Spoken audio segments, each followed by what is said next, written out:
بعض کہنے والوں نے یہ کہنا شروع کیا کہ یزید خود تو میدان کربلا میں موجود نہیں تھا، اس لیے جو لوگ یہ کہتے ہیں کہ یزید نے نعوذ باللہ مولا امام حسین علیہ السلام کا قتل کیا ہے تو یزید تو موجود ہی نہیں ہے. پہلی بات یہ ہے. دوسری بات یہ ہے کہ کوئی ایسا ثبوت بھی نہیں ملتا جس سے پتہ چلے کہ یزید نے حکم دیا ہو کہ تم حسین مظلوم کو اور حسین کو شہید کرو. کوئی یزید کا اس طرح کی بات بھی ہمیں نہیں ملتی. دونوں باتوں کو مختصر جواب دے کر بات کو آگے بڑھا دوں گا. پہلی بات یہ ہے کہ جو لوگ یہ کہتے ہیں کہ یزید موجود نہیں تھا اس لیے یزید قصوروار نہیں ہے، تو ان کے لیے میں چھوٹا سا جملہ عرض کروں کہ یہ تو آپ کہہ رہے ہیں کہ حسین کے مقابلے میں یزید کھڑا نہیں تھا اس لیے یزید قصوروار نہیں ہے. مجھے یہ بتائیے کہ جو حسین سے پہلے کی ہستیاں تھیں علی کے مقابلے میں جو کھڑے ہوئے تھے، کیا آپ کھڑے ہونے کے بعد ان پر لعنت بھیجتے ہیں؟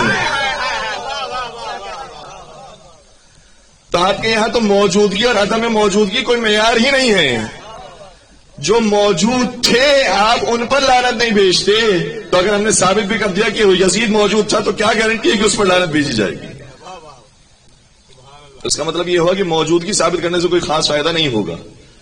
یہ ثابت کرنا پڑے گا کہ کیا یزید نے واقعی یہ خط لکھا تھا، حکم دیا تھا یا نہیں دیا تھا.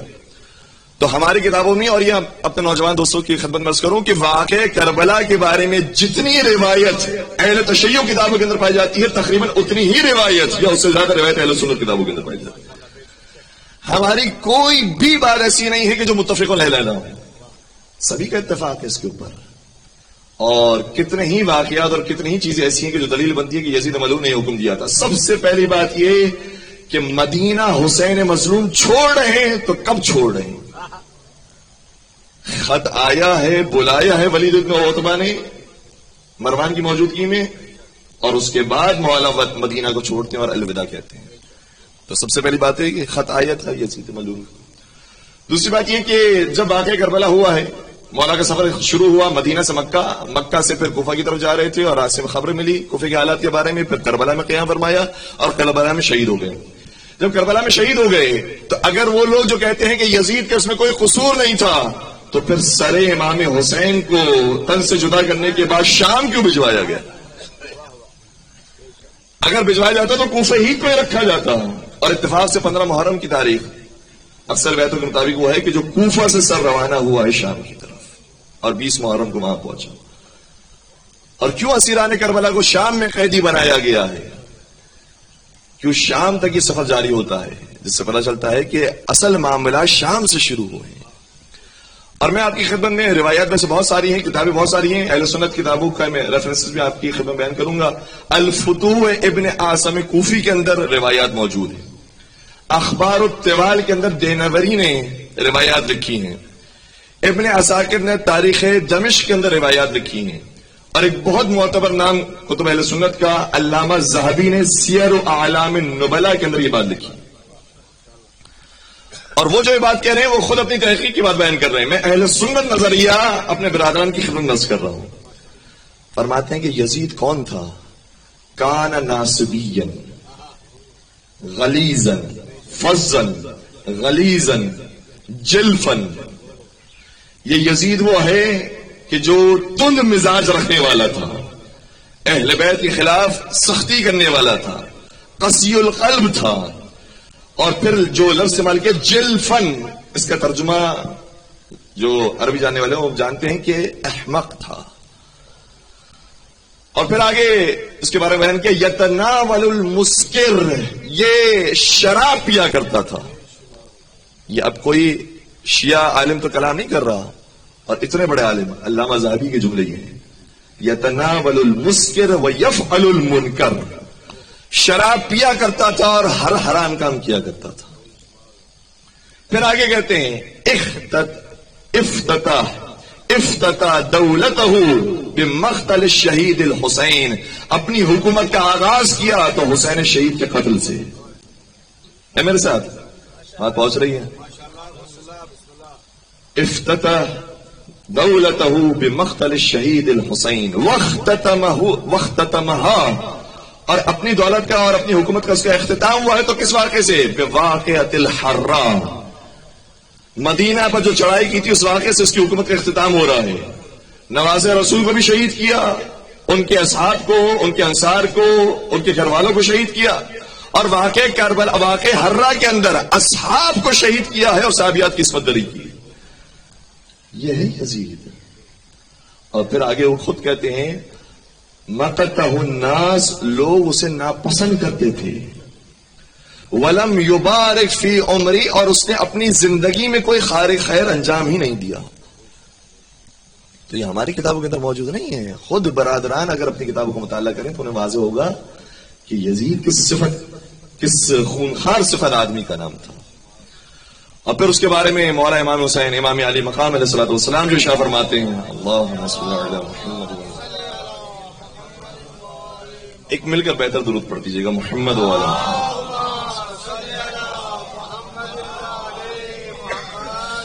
جب امام نے شاہ فرمایا کہ ولید کے دربار میں کھڑے رہ کے فرمایا ان اہل بیت النبوہ، ہم اہل بیت نبوت ہیں، ومعدن الرسالہ، رسالت کے معدن ہے، ومختلف الملائکہ، ملائکہ ہمارے گھر پر آنا جانا کرتے ہیں. اور پھر آگے شاہ فرمایا ویزید رجل فاسق شارب الخمر قاتل النفس المحرمہ معلن بالفسق مثلی لا یبایع مثلہ. فرماتے ہیں میری زبان سے سنو کہ یزید کون ہے. یہ وہ زبان ہے کہ جو پاک زبان ہے، یہ وہ زبان ہے جو سچی زبان ہے، جو جھوٹوں کے مقابلے پر میدان مباہلہ میں گئی ہے. اس زبان سے سنو کہ میں یزید کا تعارف کروا رہا ہوں. یزید رجل فاسق، یہ فاسق و فاجر انسان ہے. شارب الخمر، شراب پینے والا ہے. قاتل النفس المحرمہ، بے گناہ لوگوں کا قتل کرنے والا ہے. معلن بالفسق، فسق و فجور کرنے والا ہے. مثلی لا یبایع مثلہ، صرف میں یزید کی بیعت نہیں کر سکتا بلکہ جتنے مجھ جیسے ہیں وہ یزید جیسے کی بیعت نہیں کر سکتا. حسینیت زندہ باد، حسینیت زندہ باد، یزیدیت مردہ باد، یزیدیت مردہ باد. دشمنان اہل بیت پہ لعنت بے شمار. محمد والے محمد بلند تر صلوات. اللہم صل علی محمد وآل محمد وعجل فرج. تو یزید کو پہچاننے کی ضرورت ہے. اور اس کے تو مظالم اتنے تھے کہ اس کے بیٹے کو شرم آئی کہ میں حکومت اپنے بابا کی حکومت پر کیسے آؤں. اور پھر اس کا بیٹا بھی کچھ ہی دنوں کے بعد مر گیا. اور یہ روایتیں نہیں بتاتی ہیں کہ اسے کس نے شہید کیا یا وہ تبھی موت مرا. تو یہ کیفیت ہو گئی تھی کہ معاویہ بن یزید اپنے باپ کی حکومت کا انکار کر رہا ہے کہ یہ ناجائز حکومت تھی. وہ حکومت جو نواز رسول کے خون سے سجی ہو، اس حکومت کا انکار تو اس کے بیٹے نے کر دیا. بتا دیا کہ میرا باپ کیا تھا. اور کسی نے کیا خوب کہا کہ جہاں میں ہے یہی چرچا حسین زندہ باد، جہاں میں ہے یہی چرچا حسین زندہ باد، ذرے ذرے پہ لکھا حسین زندہ باد. اب اس سے بڑھ کر شکست یزید کی کیا ہوگی، کہے یزید کا بیٹا حسین زندہ باد.